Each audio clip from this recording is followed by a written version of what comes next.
का कार्य करती हैं। आपको संगठित होने की आवश्यकता है, अपनी शक्ति को पहचानने की आवश्यकता है।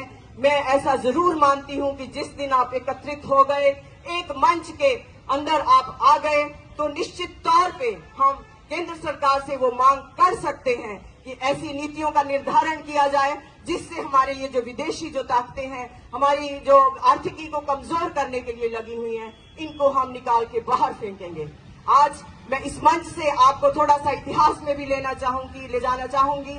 300 वर्ष पूर्व हमारे बीच आई ये कंपनियां, जिसे हम कहते हैं ईस्ट इंडिया कंपनी, वो आए, अपनी तोप और बारूद लेके आए। लेकिन आज ये कंपनियां, इनको प्रत्यक्ष रूप से आने की जरूरत नहीं है, ये अप्रत्यक्ष रूप से हमारे देश में आ चुकी हैं, हमारी जेबें खाली कर रही हैं।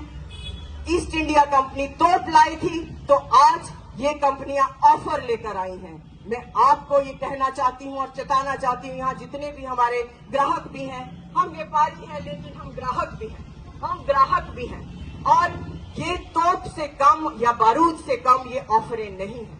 कहीं ना कहीं ये हमको डिबाने के विषय में एक ही सोची समझी साजिश है। आज जब मैं ये कहती हूं कि ये हमारे साथ कहीं भी नहीं खड़े हैं, तो आज हमें अपने कारोबारियों के साथ खड़े होने की आवश्यकता है।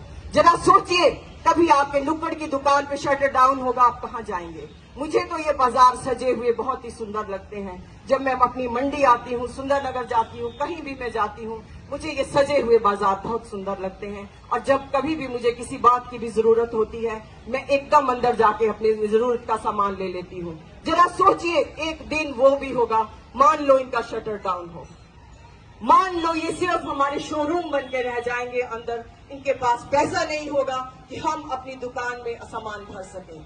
आपको याद होगा 10-15 वर्ष पूर्व किसान आत्महत्या करने को मजबूर हो गए थे। उन्होंने लोन ले रखे थे और उनको वो रिटर्न अपने खेतों से नहीं मिल रहा था। एक के बाद एक आत्महत्याएं जो है किसान लोग कर रहे थे। मैं भगवान से प्रार्थना करती हूँ कि वो दिन हमारे कारोबारियों को न देखना पड़े। बहुत से कारोबारियों ने लोन उठा के दुकानें भरी हैं, लेकिन हमसे कारोबारी कहते हैं, मैडम हमारी रोज की सेल 40,000 होती थी, लेकिन आज 3 दिन से ग्राहक हमारे दुकान पे नहीं आया है। हमारी दुकानें भरी हुई हैं, अगर इंतजार है तो ग्राहक का। इसमें हमको ग्राहक को भी जागरूक करने की आवश्यकता है, और ग्राहक को भी एक तरह से जागरूक होना है कि अगर हमें थोड़ा प्राइस अपने ज्यादा भी देना पड़े अपने स्थानीय व्यापारियों को, तो वो पैसा हमारे बीच ही घूमेगा। वो किसी को रोजगार देंगे, वो किसी को मजदूर से सामान उठवाएंगे, वो किसी टैक्सी वाले को पैसा देंगे, वो पैसा हमारे बीच ही घूमेगा। लेकिन आप अगर ऑनलाइन खरीदते हैं तो सीधा पैसा बाहर चला जाता है। उसका हम क्या